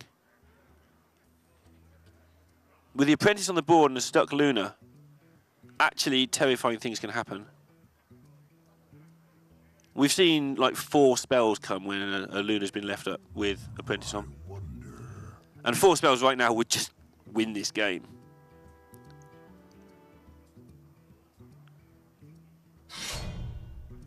So going to take care of the part they can take part of. And I can't act, of course 3 + 1 is 4. But it's not the end of the world. A Luneth is there. And we see the power of Super Collider there. Double Fireball available. New Meta does need to be extremely careful with his health total. He does, and again, because of the amount of mana that Indonesia have from now to the point where they die, Belarus should still be okay with the tank up, but it's going to get very terrifying. Is there a Pyroblast in the deck from Indonesia? No. There usually is not anymore. Yeah, there's not. Cosmic Anomaly will be a big deal in the later turns. But you could just go Fireball, Fireball, and then Glyph the following turn, or Glyph this turn and then have Fireball, Fireball next. The Daihon Hatchling soaks up this Explosive Ruins quite nicely. Believe me, I am trying to say Ruins, but... I actually listened and paused and decided not to say it. I'm saying Ruins, but... You have this West Country... Because of my accent. ...sort of style. It sounds like Ruins, but I'm saying Ruins. Yeah. No, I can hear both sides of that now. And the damage is going to commence. Not picking up the apprentice they could really do with now. It's kind of what I was talking about, that you want both apprentices later, but you couldn't resist it with the Luna there. And you've just seen New Meta throw in the Daihon Hatchling to Explosive Runes. Rune. How do you say it? Runes. Runes. So I should Like say double O. I should try and say it with an O Like to try and kangaroos. destroy my accent. Deck of Wonders does scary things, but I imagine you're probably going for a Primordial Glyph number 2. Yeah, you've got more control over the glyph, unless you feel that you're not going to get this done. But they probably feel like they are going to get it done right now, and a glyph might just send them over the edge to the win.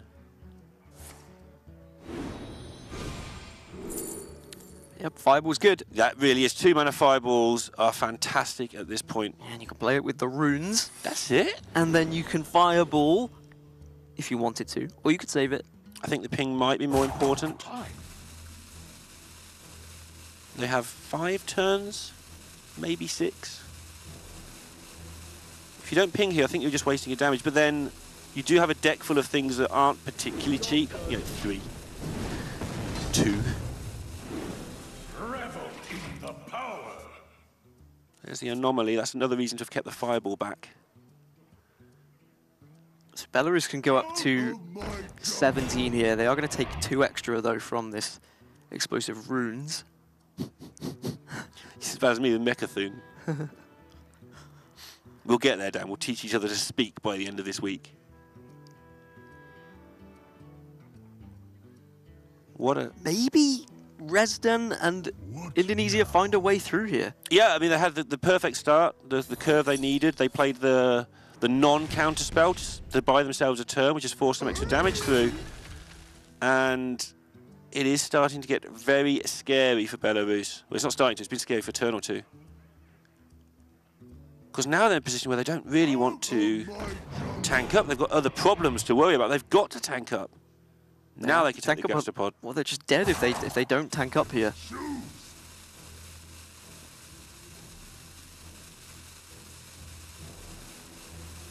Ouch. And it's whether Resident, rather than just going Fireball here, you can use a Cosmic Anomaly and a Fireball, and then save back the other one, try and spread out this damage a little bit. I think they had a 2 mana Fireball. Obviously, they would have done 6 damage on a different turn, though. Oh, Sorcerer's Apprentice is nice as well. It is very useful. Hands are a little bit too expensive to make the Apprentice crazy, so they'll probably save that for another turn. As Falcone is in absolute heaven, Italy are 2-0 up, and Odd Warrior is on the screen. All at the same time. It's like his own personal paint Hearthstone paradise. creation, yeah. So there's a few different kind of ways you can approach this. You can just go for Cosmic Anomaly, send Fireball face, kill off this 1/4, and the next turn you have Cosmic Anomaly plus Fireball plus Ping, or maybe a Frostbolt. There it Not is. like that. I mean, like, There's so much stuff. I think Belarus just lose. After that amazing way to get into the game in the first place, they could definitely find an amazing way to not get through. So they have to clear this border as well as healing themselves up. That only takes them as far as 7. Because they take 4 and then they Unless they get 4 go back. Cornered Sentry into Brawl, hope that just one of those little minions wins, then they go up to 11, but 11 is not going to be enough. You are just dead from Anomaly, Fireball, and Frostbolt. That's incredible. It looks like Indonesia are going to get through, and you know what? Maybe it's a little bit of justice that they are able to find a victory after they... How justice works? They had lethal last game. Did they kill the opponent's last game? They were about to, but you can see Indonesia, they're already celebrating. They know that it doesn't matter what the outcome of this brawl is. 11 damage, 11 health is going to be easy to get through, or 10 at this point. And it's going to be Belarus eliminated from the global games. Indonesia, they are scraping their way through at 3-2, and they live to fight another day, and they will have a chance to get through to phase 2 in the next week of the global games. Belarus has come back from... sorry, it's not a comeback. They were 2-0, and they've lost 3 in a row to get eliminated. And Indonesia just keep getting it done. I know they're only 3-2, but they've played a lot of good teams. Norway, Greece, and the Czech Republic before this point. And quite rightly, jubilation, celebration, and finally those frowns can be turned upside down. It was looking pretty horrible going into Game 5 after what happened at the end of Game 4, but I'm sure they'll be happy. And on the other side for Belarus, you saw they were all kind of high-fiving as well, saying it was a good effort. The fact they were even able to get to that Game 5 was a blessing for them, and a well-played blessing, even though, of course, it was fortunate with the random generation. They did play for that out, and they were rewarded for it. It is good to get these players showing what they can do, like playing for that out. Not many of you guys out there would have done it. I wouldn't have. Dan probably would have, actually, but yeah. And Belarus showing why they're in this tournament, or why they were in this tournament anyway. I mean, I would have taken Jordan McCaw, but I don't think I would have taken it for Swan King. Swamp King Dread. You're I would just just taking it taken in it case because something happens. it's another random card that can be generated. Let's take a look at the final matchup screen to see what was played. We started with Shaman versus Druid. Indonesia were able to go 2-0 up, but Belarus fought back. But unfortunately, their odd warrior could not manage to stop the sheer aggression from the aggro mage. All the spell damage was found. The extra fireball was incredible, and a Lunith on 6. Turns out that's also pretty good. Yeah, just all nicely fell into place for Indonesia. And as you say, I understand your point that perhaps they felt like they were already through after the 4th game. I mean, they were. I mean, like that last game, they were already celebrating before that last turn. It was similar in game number 4, where they were already celebrating there. But we are going to be able to have a chat with the Indonesian side now, I believe. And I imagine there's going to be a little bit of jubilation from you guys. You did finally get there. But before we talk about the happiness, let's talk about game number 4. How did you feel when Swamp King Dread was put onto the board? That was, oh my god, I know, esports, I guess? Esports? Like, that was, you can't even get that from Rexar, right? So he had to... Yeah, he took the 1 mana Macaw and the Snow Flipper to make sure he had the 9 mana. Exactly. He did play for it, to be fair, but even so. I mean, I don't even know if that was in his mind. Like, it definitely wasn't was. in our mind that we could lose to Swamp King Dread. No, he definitely played for it. From the combination he took was the only way it would work. But even so, it was insane. That was unfortunate. But I mean, you know, I guess the luck swung our way on the last game, and we were able to win a 20% matchup, 25% matchup. So, you know, yeah, we're just glad we won. Yeah, it seemed like a fair outcome after, like Dan was already saying, that after what happened to you in game 4, I think that was absolutely fine for game number 5 to go that way for you guys. You've had a rough ride through. You hoping for an easier team next week? You've played some of the best teams in the whole world so far. Yeah, we you know, first week went well. Second week we lost very close to Czech Republic. You know, I feel like that could have swung different ways there. We lost a couple of favorite matchups, and then, you know, the important thing is to finish strong, because one more loss and we're out, right? So hopefully next week things go well. And now I know it's probably not time to be thinking about BlizzCon and the possibilities of getting to the finals, but what would it mean to you as a team representing your country if you were able to make it to the grand finals of the Global Games? Well, we'd be super thrilled. You know, we've been friends, 4 of us, for over a year now, since last year's Global Games and before that. And like you know, it's the dream, right? We just want to get to the next part and make Indonesia proud. Yeah, well, you've made a big impact already this time around so far. So, yeah, good luck with that draw and good luck with whoever you end up playing against. One more thing. Our teammate Joth here is playing on the Asian Games. So, you know, any Indonesians tuning in, just check him out Friday. And that's local, right? They can come along and watch that? Yeah, it's here in Indonesia, Jakarta. So they'll make sure they're supporting you in that. Well, best of luck in that one, and congratulations once again, guys. Thank you. Take care.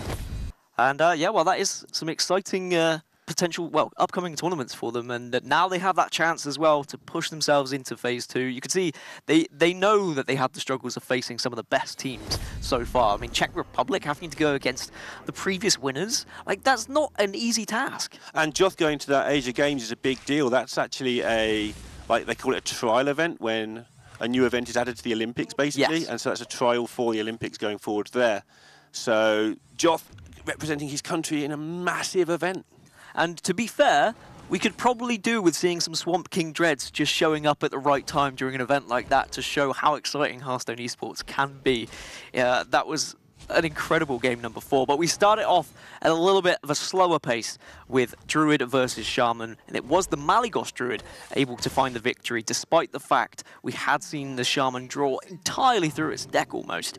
But then we started speeding things up once again as the Murloc Mage, an interesting inclusion, was able to make an appearance. That's the caster use of the phrase interesting for you there as well. I saw the gleam in the eye of interesting. Well, I mean, but it did look particularly bad in that matchup, to be fair, because of the matchup it got. It wasn't the matchup that they had intended, as Indonesia tried their best trying to win this series 3-0, but Quest Rogue was able to show its dominance and why it is the control killer because of things like this. And this was, joking aside, an interesting game of Hearthstone, because watching how Indonesia tried to force through as much damage as possible early on, and obviously how Belarus tried to counter that was the fascinating part. Obviously when you get the giggling inventor silliness, not so interesting. And look at the face on New Meta as well. See, now I know we're giving them credit in saying they played for it, but judging by his face, he saw what was given in his hand, and then he kind of had the slow realization of, oh wait, this actually works. So I don't know if I want to credit with them saying they played it for that out. It certainly looked that way. It looked like they played for that out, but either way, it was a magical moment. There was a lot of discussion just before they went for it. A lot of discussion. I feel that they did. But then we finished off the series with some fist pumps from Indonesia, as they were, as they said, able to win an unfavourable matchup against the Odd Warrior. The Odd Warrior that's been performing so well on ladder for Falcone was not able to get through it, was not able to find enough armour. Even with the board clear of the Reckless Flurry at first, Alunith was able to just give that little oomph that the aggro mage needed. And as I say, they've all played together for over a year, spamming their mates. Event coming up for the Asia Games, which I think Gia's casting. So I believe so. Fans of Gia can watch that too and get on with the Hearthstone at the same time. It's going to be an exciting one, but we have more exciting global games action coming your way as well. Next up is going to be Brazil versus China. Two of the big teams left in the global games at the moment are going to be going head-to-head. We'll see who's going to take that one after this break.